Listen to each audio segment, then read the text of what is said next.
Lou was a Mason for over 50 years, and Masons are an organization that is rooted in service, in God, your country, your neighbor, or yourself. And Lou really personified these traits throughout his life. I'd like to thank Rising Sun Lodge number 15 of Free and Accepted Masons for the presentation of the Masonic rites. Just before the Masonic service began, I stood with the immediate family for a few moments and we said a blessing. And as we talked about at the moment we were doing it, a blessing is a strange thing to ask people to say at this time, the most difficult time in their life. But the blessing was one of thanks. It was one of thanks for Lou's life. And at the most difficult times, we have to reaffirm our faith in God, reaffirm our faith in believing that all the good times will certainly outlast any of the other times in our lives. This prayer had two very special meanings. First, the family was standing. And we always ask that people stand to show that they will have the strength to go on in the most difficult of times. And you stood surrounded by family and surrounded by friends, because that's what gives you the strength to go on. So over the next few days, weeks, and months, as people feel the need to lean on someone's shoulder, to share a story about Lou, funny, not funny, whatever it is, to share and keep his memory alive, I encourage you to do that and keep those memories going throughout the years. I have personally lived in this community for over 59 years, and I have seen amazing people serve this community in many ways. The best way to build, strengthen a community is to make sure that our children, the next generation, are ready to face the challenges as well as the good times. Can anyone here think of a better person who strengthened and built this community from the youth up like Lou did? Professionally, the stories are of a never-ending teacher, a coach, a friend, who took such a professional and personal interest in his junior high school and high school students. Our website has stories from students that would be at the Frank household eating, playing pool, hanging out together with their coach and his family at all hours of the night and any day of the week. It was an open invitation, as Lou believed in the potential of each of his students. His philosophy was the same in life as it was in sports, that there are no mistakes, only learning opportunities, and there are no bad kids, only tough situations. Lou helped thousands of student athletes through the growing pains of junior high school and high school, of sports and academics, and made them better people. Lou said that they were students first and athletes second, and they responded by succeeding in both arenas. Lou's character really showed with the creation of Lake of Four Fountains Day Camp, where Lou interviewed everyone who went to his camp, and even campers with special needs were permitted to be at the camp. He had a great reputation with the kids and made them feel better as well. His list of accolades at Cherry Hill East include gymnastics sectional champs, state champs, U.S. Gymnastics Safety Award, wrestling conference champions, undefeated seasons, and an induction into the Cherry Hill East Hall of Fame just last year. The Cherry Hill East Booster Club established the Lou Frank Award, given each year to a wrestler that displayed excellent sportsmanship, good grades, and compassion for others. Sportsmanship, education, compassion, three pillars that Lou shared with all of his students. To show you the impact that he had on people that maybe didn't even know him that well, I'll share a story that happened just yesterday. I was down the shore waiting for an elevator in my apartment building, and there was someone waiting with me who had a T-shirt on that said Cherry Hill East track, or I think cross country. I asked him what year he graduated. He was obviously very much younger than me. So I asked him what year he graduated from Cherry Hill East, and he said, well, I didn't go to Cherry Hill East, but I'm a coach there for 17 years, and I coach cross country. I asked him right away if he knew my nephew, because my nephew ran cross country a couple of years ago at Cherry Hill East. And he did know my nephew, and he knew my sister. And then we were talking about other staff and people at Cherry Hill East that we knew, and Lou's name came up.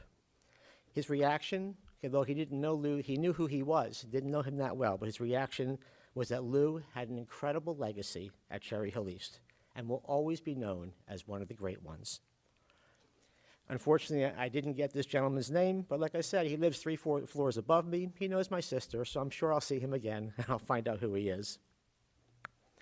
Lou was described as a warm, caring, and generous person, and these three pillars are the same ones that he used to create his family.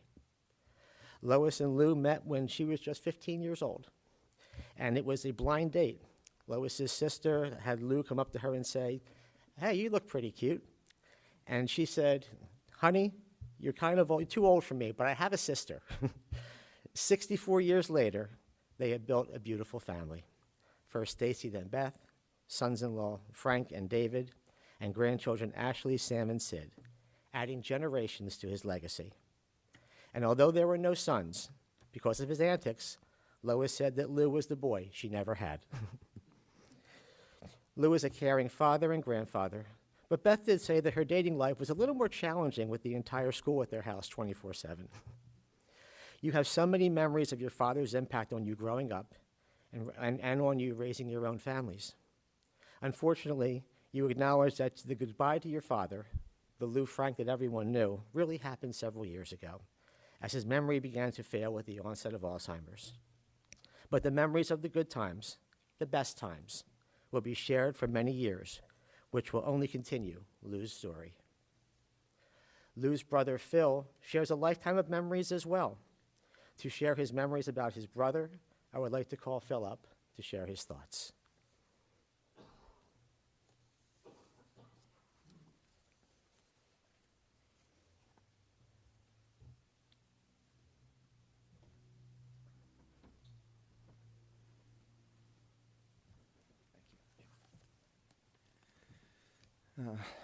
Well, we're all here to mourn, but let's celebrate instead, because I think Lou brought us many great memories. My brother, many of his oldest friends knew him as Pudge or Pudgy, but he was never fat. He got that moniker from my grandmother, who thought he looked like a little pigeon. Pudginachical, Russian slang for a little pigeon. But my brother was anything but a pigeon. He could be as majestic and as powerful as an eagle, and if need be, and as peaceful and as loving as a dove. I was his and his friend's little mascot growing up. He took me everywhere with him. He sheltered me, protected me, tried to teach me and keep me out of trouble. For those of you who remember me growing up, that was no easy task. My parents were unable to do so, but my brother never gave up. When my wife and I married, he realized she would be able to keep me on the straight and narrow, and of course he was correct. I could go on about Lou's many accomplishments and the helping hand that he extended to so many, the countless lives that he positively affected and impacted. But I'll relate one experience. At Penn State University, not Penn State Penitentiary, which a lot of people thought I'd wind up at, I studied under Joseph Grucci, a poet, and he read one of his poems about a relationship with an older brother. To paraphrase, he and his older brother were swimming in the Susquehanna River when the younger Grucci went under, struggling, near drowning. He felt the strong arms of his older brother encircle him, pulling him upward out of the murky waters. As he aged, the younger Grucci longed for the arms of that long-gone older brother once again to rescue him from the perils of life. While I don't believe I need rescuing anymore, I sure do miss those arms. Thank you.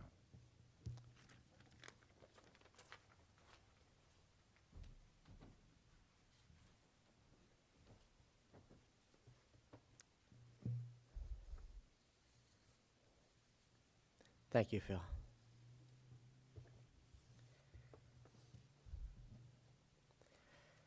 There's a reading that says, "Don't grieve for me, for now I'm free. I'm following the path God laid for me.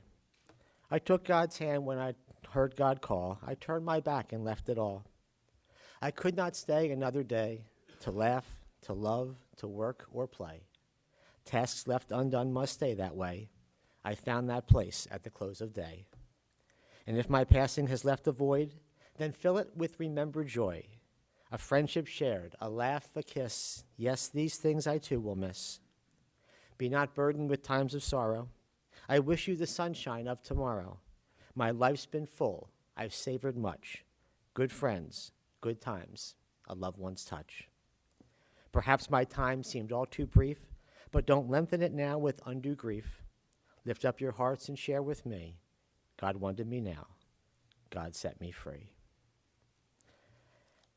At the rising of the sun and its going down, we remember Lou Frank. At the blowing of the wind and the chill of winter, we remember a loving husband. At the opening of the buds and the rebirth of spring, we remember a caring father. At the blueness of the skies and the warmth of summer, we remember a dear grandfather. At the rustling of the leaves and the beauty of autumn, we remember a special brother. At the beginning of the year and when it ends, we remember a terrific coach. As long as we live, he too will live, for he is now a part of us as we remember him.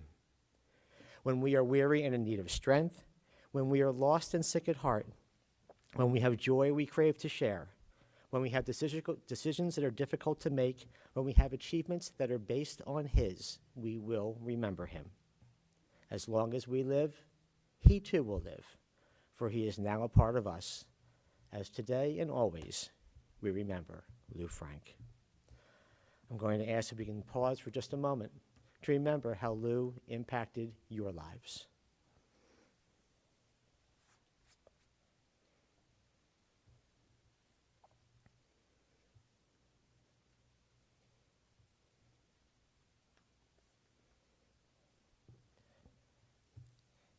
There is a memorial prayer known as the El Malei Rachamim that's used to conclude a service.